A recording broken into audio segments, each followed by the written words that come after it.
los efectos de la revolución robótica. ¿Sería el ingreso universal básico? Mike Zuckerberg, el CEO de Facebook, dice que sí. Y nuestro invitado dice que no. ¿Por qué? Cada generación amplía su definición de igualdad. Ahora es el momento de que nuestra generación defina un nuevo contrato social. Deberíamos explorar ideas como el ingreso universal básico para asegurarnos de que todos tengan un colchón para probar nuevas ideas. Cierro cita. Esto no lo digo yo, lo dijo el CEO de la red social más grande del mundo, Mark Zuckerberg, en su discurso de graduación en Harvard el pasado jueves.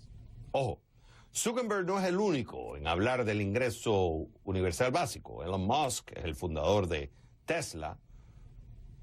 Dice que había una buena posibilidad de que termináramos recibiendo ingreso universal básico o algo así debido a la automatización.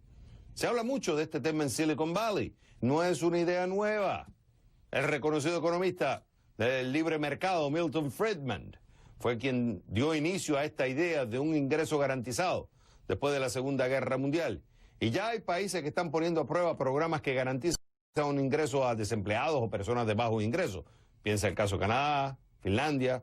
En Suiza trataron, pero los votantes rechazaron un referéndum que proponía otorgar $2.500 mensuales a todos los residentes, tengas trabajo o no lo tengas. ¿Qué es el ingreso universal básico?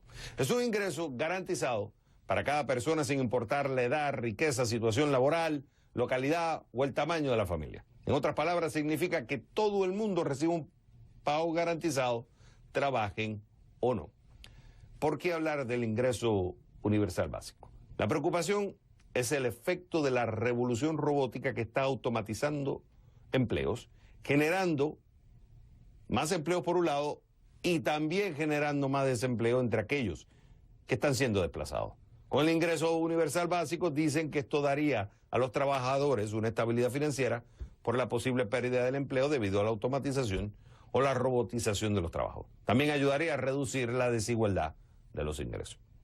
Pero otros piensan que no es ético y formaría la vagancia. Bueno, vamos con Juan Carlos Hidalgo, del Cato Institute desde Washington. Juan Carlos, como siempre, un gusto tenerte en el programa. Buenas noches. Ok, ¿por qué tú te opones a este ingreso universal básico? Bueno, desde el punto de vista de este problema de la automatización, el ingreso universal básico es una solución a un problema que no se ha materializado.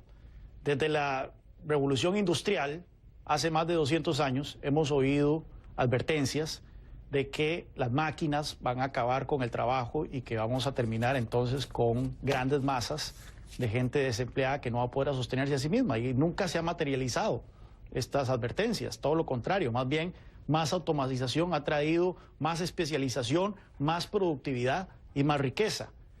Así que Juan Carlos, aguántame ahí. Estamos adelantando un poco a la hora de decir que tenemos que darle un ingreso garantizado a todas las personas por un problema que no ha ocurrido. Pero ¿qué está ocurriendo, chicos? Pasó cuando, ¿no te acuerdas cuando que nos transportábamos en caballo y vino entonces la automatización de los autos? Vino los autos. Hubo un desplazamiento laboral. Aquellos que trabajaban con caballo, pues ya perdieron el empleo. Aquellos que trabajaban en establo, perdieron el empleo. ¿Por qué? Porque entonces se suplantó por aquellos que trabajaban en la fábrica. Está claro, yo entiendo que sí, el beneficio a la larga es mejor, es plus, pero hay un desplazamiento, no podemos negar esa realidad. No, pero nadie está negando que no hay un desplazamiento, claramente hay un desplazamiento. Toda tecnología es disruptiva. El problema aquí es creer que a la larga o en el mediano plazo vamos a acabar con masas de gente desempleada por la automatización. Eso no hay evidencia empírica de que eso ocurra. Sí hay sectores de la población que pierden sus trabajos, pero rápidamente encuentran ocupaciones en otras áreas. Ahora bien, siempre y cuando el mercado laboral sea un mercado laboral dinámico, sea un mercado laboral flexible. Y es ahí en donde tal vez podríamos entrar en otra discusión sobre los diferentes problemas que encontramos en los mercados laborales, principalmente en el mundo desarrollado.